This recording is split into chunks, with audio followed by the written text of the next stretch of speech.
Good morning बच्चों, science classes में आपका स्वागत है। आइए मैं आप लोगों के बीच में जो है तो क्वेश्चन लेके आया हूँ क्लास 10 के बच्चों के रिक्वायरमेंट पे। उन्होंने कहा सर कहानी में 5 या एक अपरिमेय संख्या है, इसको सिद्ध करिए। हमने कहा ठीक है, मैं इसको वीडियो बना करके आप लोगों को डाल देता हूँ। आइए देखते हैं इसको कैसे सिद्ध करेंगे। इसका 2 तरीका है, मैं 60 और 60 तरीका बता रहा हूँ कैसे सिद्ध करेंगे। हम यहाँ लिखेंगे कि माना करनी में 5 बराबर P बटे Q।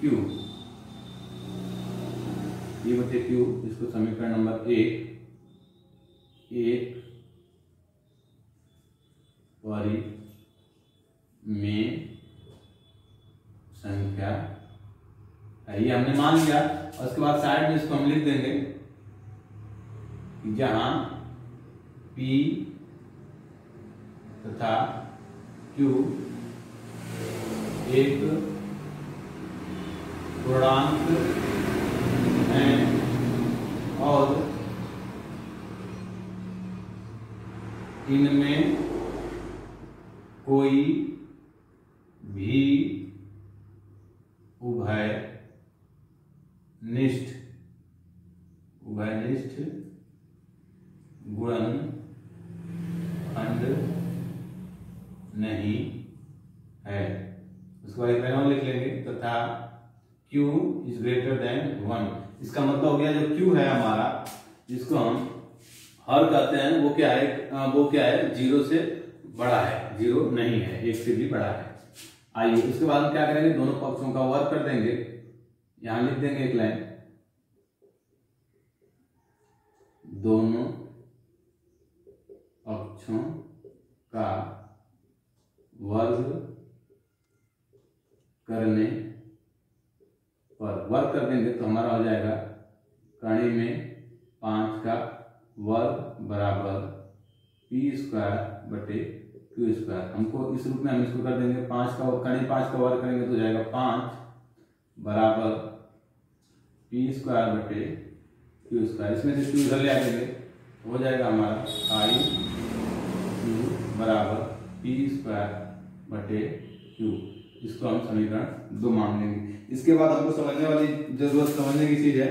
अब हम क्या कराएंगे, देख रहे हैं कि 5Q जब ये पूर्णांक है तो 5Q भी क्या होगा, देखिए यहाँ छूट गया है, 5Q रह गए हैं। 5Q जो होगा वो भी क्या होगा, सॉरी ठीक है, नहीं छूटा नहीं था, यहाँ लिख दिया हूँ, छूटा नहीं है। तो आइए दोनों पक्षों का वर्ग करने पर 5 करने में 5 का स्क्वायर बराबर P² बटे Q²। और उसके बाद इसको साफ करेंगे तो 5 वर्ग कर देंगे तो हो जाएगा 5 बराबर P² बटे Q²। तो हो जाएगा 5Q बराबर P² बटे Q। इसको हम समीकरण 2 मान लेंगे या स्थिति 2 मान लेंगे। इसके बाद हम देखेंगे कि चूंकि 5Q एक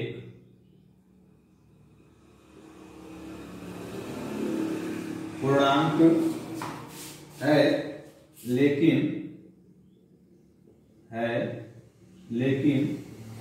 P² बटे Q में कोई भी उभयनिष्ठ नहीं है। अतः यहां क्या लिखेंगे, इसलिए अतः 5Q is not equal to P² बटे Q। समीकरण 2 को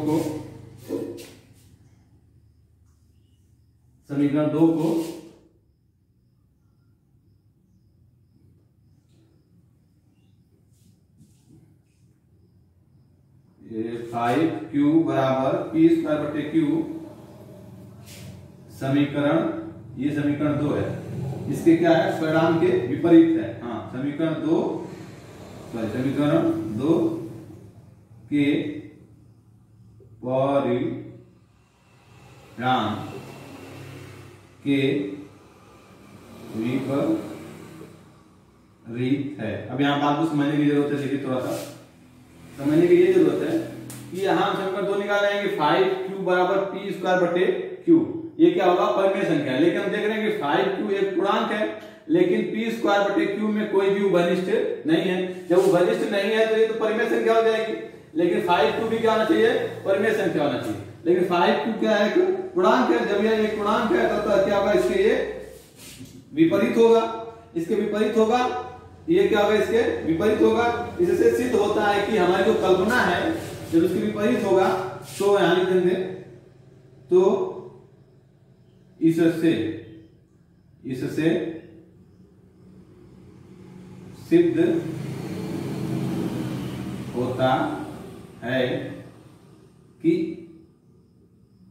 हमारी कल्पना क्या हमने माना हुआ है, हमारी कल्पना क्या है? हमारी जो कल्पना है वो क्या होती है? असत्य है। हाँ, हमारी कल्पना असत्य। थोड़ा क्वेश्चन कॉम्प्लिकेटेड है, इसमें याद करने वाला ज्यादा है और समझने वाली। हमारी कल्पना क्या है? असत्य। जब हमारी ये कल्पना असत्य हो गई, हमने क्या माना है कि माना करीब 5 बटा में p की एक परिमेय संख्या, तो ये कल्पना असत्य हो गई, तब हम असत्य हो जाएगा। अतः कड़ी में 5 एक और परिमेय संख्या है। हमारा ये हो गया युक्ति सिद्धांत। इसको आप देख लीजिए एक बार, इसका स्क्रीनशॉट ले लीजिए। जो चीज समझ में नहीं आ रहा है वो कमेंट बॉक्स में आकर कमेंट करके पूछ लीजिए। और ऐसे वीडियोस के लिए हमारे चैनल को आप सब्सक्राइब भी करते रहिए और लाइक भी करते रहिए। मैं एक और तरीका बताऊंगा, ये थोड़ा शार्ट तरीका है, इससे कुछ ऐसी चीजें हो सकती है जो आपको समझ में नहीं हो। मैं इसका एक और तरीका बताता हूँ, सेम क्वेश्चन √5 को ही सॉल्व करके या कोई दूसरा और रूट लेकर के सॉल्व करके मैं आपको बताऊंगा। वो तरीका थोड़ा सा लेंथी है लेकिन वो और इससे आसान है, आपको समझ में आ जाएगा। आप बने रहिए चैनल के साथ।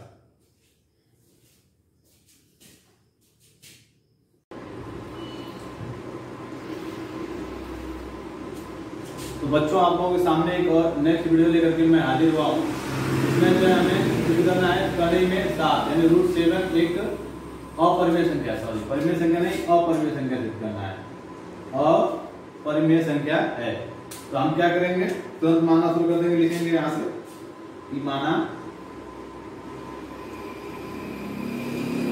कड़ी में 7 एक परिमेय संख्या है। जब कड़ी में 7 परिमेय संख्या है तो हम इसको लिख सकते हैं कि कड़ी में 7 बराबर a बटा में b। यहाँ लिखेंगे जहां a और b पूर्णांक है तथा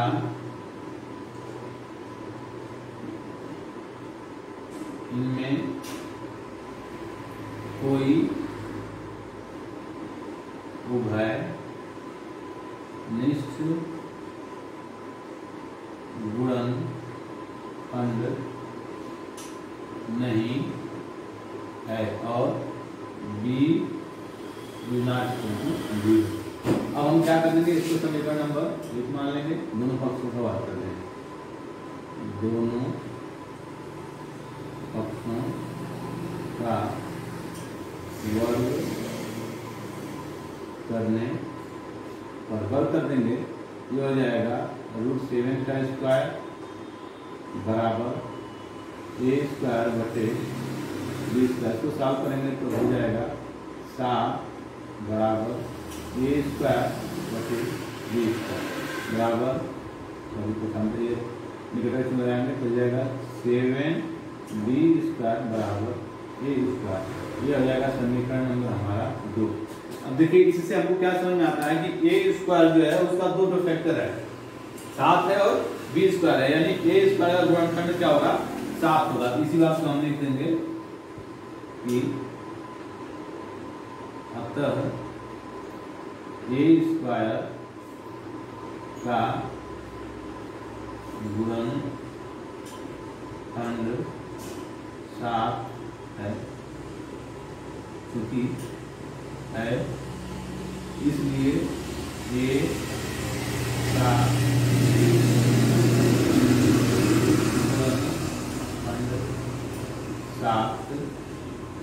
होगा, गुणनखंड 7 होगा।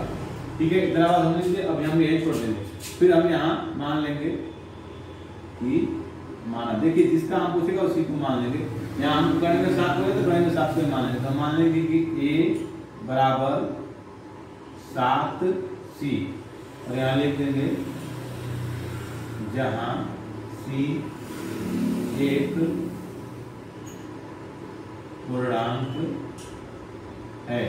अब हम क्या करेंगे कि इसका a बराबर 7c, यहाँ लिखेंगे a बराबर 7c समीकरण 2 में रखने पर। अब a बराबर 7c हम जब समीकरण 2 में रखेंगे तो हमारा हो जाएगा, क्या हो जाएगा, 7b स्क्वायर बराबर 7c स्क्वायर। अब हम इसको हल कर देंगे, हल करेंगे तो हो जाएगा 7b स्क्वायर बराबर, ये पूरे का होल स्क्वायर होगा, 7 सत्ते 49c स्क्वायर। इसको हम सॉल्व करेंगे, हमारा आ जाएगा b स्क्वायर बराबर 7c स्क्वायर। ये कैसे होगा समझ नहीं आया होगा तो आप पूछ लीजिएगा। ठीक है, अब हमारा ये हो गया समीकरण नंबर 3। समीकरण नंबर यहाँ क्या है, कहाँ गया ऊपर, हाँ ये समीकरण नंबर 2 और हमारा समीकरण नंबर 3। अब देखिए समीकरण नंबर 1 और 2 को 2 और 3 को देखिए। 2 और 3 को देखने से आपको समझ में आ रहा है, तो आप देखिए 2 और 3 को।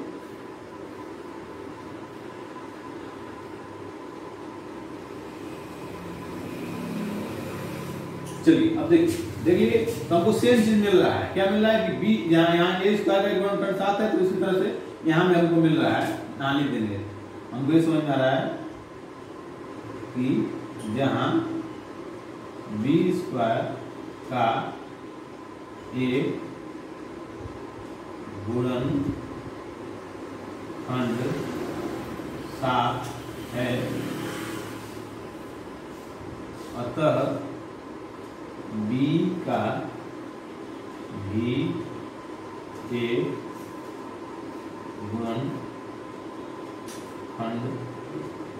गुणनखंड 7 होगा। अब देखिए सेम चीज मिल रहा है ना, जो ऊपर मिल रहा है वही नीचे मिल रहा है। देखिए a स्क्वायर, a हमने क्या माना हुआ है, हर को, और b क्या माना हुआ है हमने, सॉरी a हमने अंश को माना हुआ है और b किसको माना हुआ है, हर को। तो हम देख रहे हैं कि b स्क्वायर का एक गुणनखंड जब 7 हो रहा है तो b का भी एक गुणनखंड 7 होगा। अब हम क्या करेंगे, समीकरण 2 और 3 से हमें प्राप्त होता है, क्या प्राप्त होता है। अब हम देखिए ये इतना समझ लिए ना, अब यहाँ थोड़ा सा यहाँ लिख देते हैं कि समीकरण 2 और 3 से, समीकरण 2 और 3 से स्पष्ट होता है, स्पष्ट 2 और 3 से स्पष्ट होता है कि, समीकरण 2 और 3 से स्पष्ट होता है कि a और b का अंश स्पष्ट हो रहा है। क्या हो रहा है कि a को देखिए ऊपर, a और b दोनों का, a और b का एक, a और b का कम से कम एक, तो कम से कम एक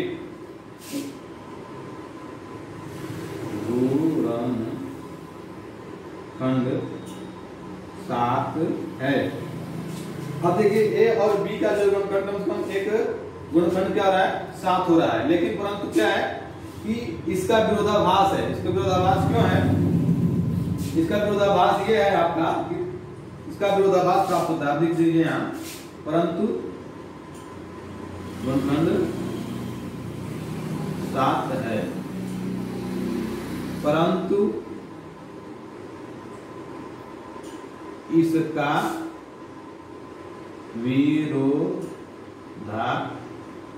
भास विरोधाभास प्राप्त होता है। जिसके बाद देखिए यहां से लिख लीजिए, विरोधाभास प्राप्त होता है कि ए और बी क्या है, सहअभाज्य है। सहअभाज्य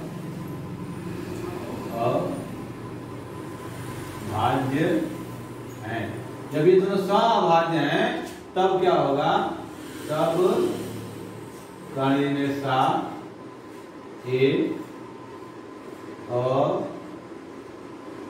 परिमेय संख्या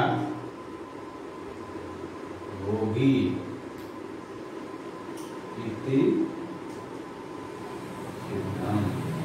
अब देखिए बेसिकली इसको समझ लीजिए क्या है ये प्रोसेस। देखिए समीकरण 2 को हम देख रहे हैं तो यहाँ a बराबर हमको कुछ मिला है, समीकरण 3 में हम देख रहे हैं तो हमको यहाँ b बराबर कुछ मिला है। तो जब इन दोनों को तुलना करते हैं तो हमको समझ में आ रहा है कि 7 जो है वो दोनों में क्या हो रहा है, कॉमन हो रहा है, यानी उभयनिष्ठ हो रहा है। लेकिन हमने यहाँ क्या माना हुआ है कि a और b पूर्णांक है तथा इनमें कोई उभयनिष्ठ नहीं है। लेकिन a और b में यहाँ हमको क्या मिला है, 7 और उभयनिष्ठ मिला है। देखो ना a और b से हमको कम से कम एक गुणनखंड 7 है, ये उभयनिष्ठ है, 7 मिल रहा है। तो इसका विरोधाभास प्राप्त होता है कि a और b क्या है, सहअभाज्य है। मतलब कर्ण में 7 क्या है, एक अपरिमेय संख्या है। आप इसका स्क्रीनशॉट ले लीजिए आराम से। कर्ण में 5 को मैंने 60 विधि से बताया, कर्ण में 7 को हमने लांग विधि से बताया। और अगर कोई रूट से जो क्वेश्चन है 2 हो गया, कर्ण में 2 हो गया, 3 हो गया, कोई भी सवाल, कोई भी 11 हो गया, कोई भी अगर आपको लगाना हो जो समझ में आपको ना आए, आप कमेंट में आकर के कमेंट कीजिए। हमारे चैनल को सब्सक्राइब कीजिए और लाइक कीजिए और ज्यादा से ज्यादा लोगों में शेयर कीजिए। तब तक के लिए ना ख्याल रखिए।